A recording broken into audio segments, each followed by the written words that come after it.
होते त्यांनी खूप योगदान दिलेलं आहे। आणि आजचे जे मुख्याध्यापक आहेत जहागीरदार सर, या दोन्ही मुख्याध्यापकांसाठी जरा एकदा एकदम जोरात टाळ्या झाल्या पाहिजे। कवितेचं नाव आहे माझ्या मुलीची शाळा। शासकीय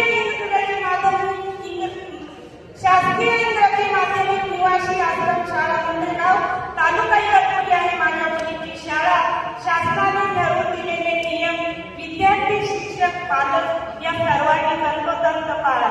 शासकीय इंग्रजी माध्यम निवासी आश्रम शाळा मुंडेगाव, तालुका इगतपुरी आहे माझ्या मुलीची शाळा आणि शासनाने ठरवून दिलेले नियम, विद्यार्थी, शिक्षक आणि पालक या सर्वांनी तंतोतंत पाळा।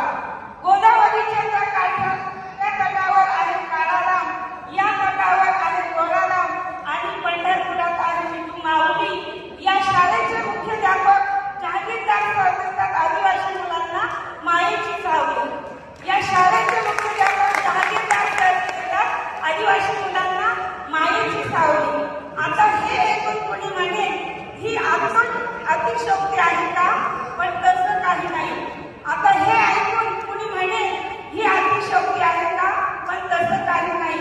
स्वतः पाहिलं, अनुभवलं आणि मग लिहिलं, यात मात्र शंका नाही काही। यात मात्र शंका नाही काही। येथील शिक्षकही मुलांच्या शिक्षणाकडे लक्ष देतात सर्वतोपरी। येथील शिक्षकही मुलांच्या शिक्षणाकडे लक्ष देतात सर्वतोपरी। विद्यार्थ्यांनाही लक्षात घ्यावं, भविष्यात आपल्याला घ्यायचे आहे उंच भरारी।